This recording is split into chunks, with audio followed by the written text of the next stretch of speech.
Landlord is jealous of my income, raises my rent $500. I screw him years later for $20,000.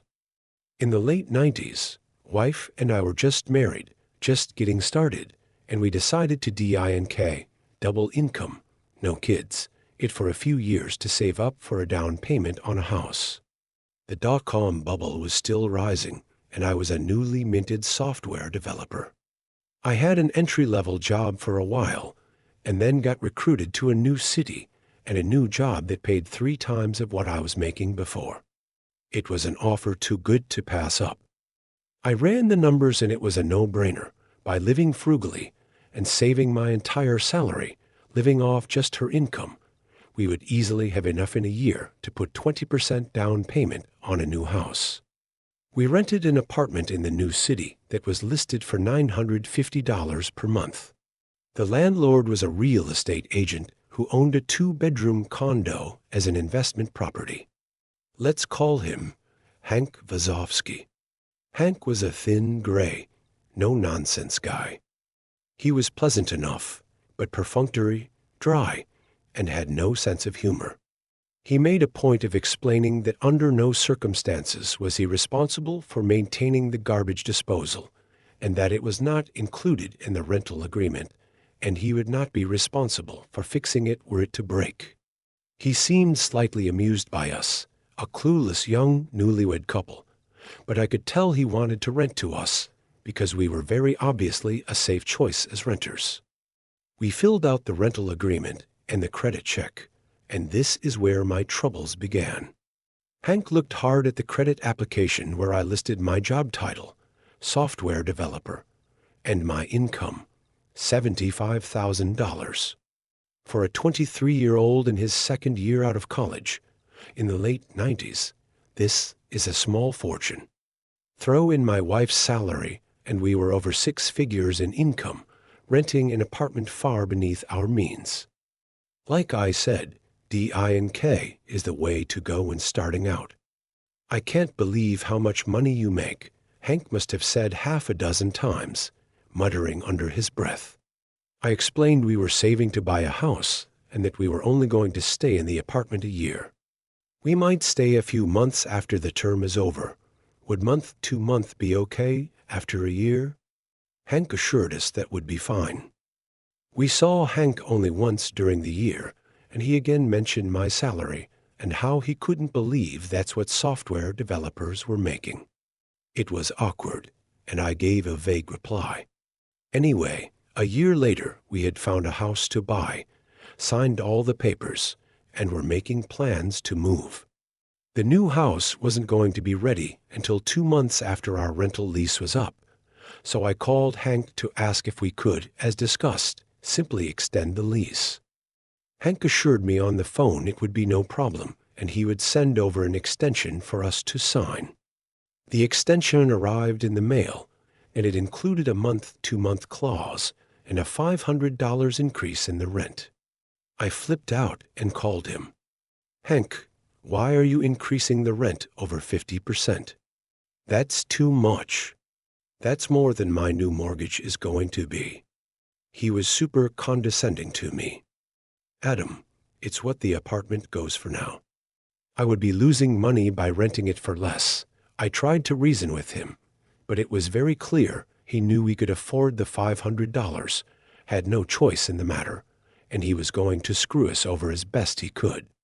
He got angry with me for arguing my point, and I'll never forget his parting words. You don't have to like it, Adam. You just have to pay it.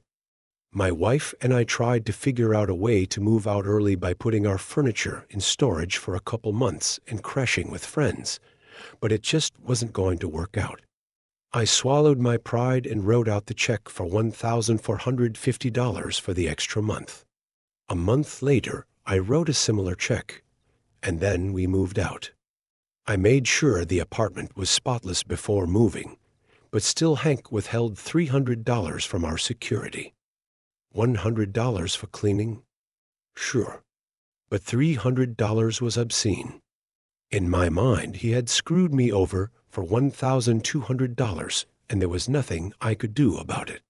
What made it even more infuriating is that I saw the ad Hank put in the paper after we moved out, and he listed the apartment for rent at only $150 more than we had been paying originally, not the grossly inflated $500 increase. And it didn't rent. A month later, I saw the same ad, and he had lowered the price to $75 more than we had been paying, and I assume it got rented since the ads stopped appearing. Fast forward about 5 years. Life is good. The house is good. We have a baby, and even though the dotcom bubble has burst, I'm still employed. One day, out of the blue, I overhear one of my coworkers, Phil, a senior developer, talking to the guy working the reception desk. "Hey, Adam, I'm expecting someone to drop off some paperwork for me. If a Hank Wazowski asks for me, tell him I'll be right out." I freeze and get a taste of bile in my mouth, remembering how I had to write out that name on those checks all those years ago. There's no way it's the same guy, right? I walk over to Phil, who is still by the reception desk. "Phil," I say, "how do you know that name? Hank Wazowski." Phil explains that Hank is his real estate agent. I bought my condo through him several years ago. I'm selling my condo now so I can buy a house. So I'm going to ask him to be my agent again. Do you know him? I tell Phil that I used to rent an apartment from Hank and described what he looks like. Phil confirms the description. It's the same guy. Wow, small world, right? And on cue, right then, the front door to the office opens and in walks Hank Wazowski. I stare in disbelief. He's carrying a folder of papers and doesn't recognize me. Phil and Hank shake hands and they talk for a few moments. I stand there silently, wondering what to do. Phil finally says, "Hank, this is my friend Adam.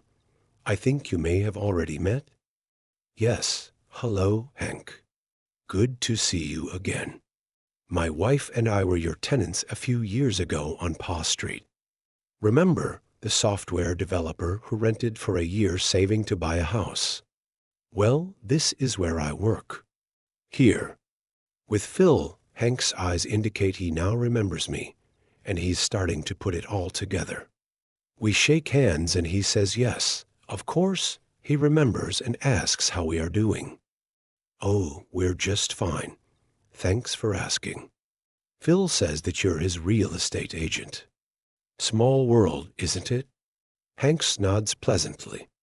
He still doesn't remember the details of our last conversation. I do some quick math in my head. This is the early or mid 2000s. The real estate market is very strong and easy money for any agent.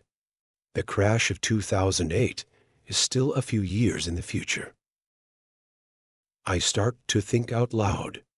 Selling the condo for around $150,000 to $200,000, and you're looking at houses in the $500,000 range, so that's $650,000 to $700,000 in total transactions. An agent getting 3% on the sale and the purchase is getting around $20,000 for his trouble. That's a good commission for the agent, isn't it? Hank's eyes flash, and I can tell he remembers everything about me now.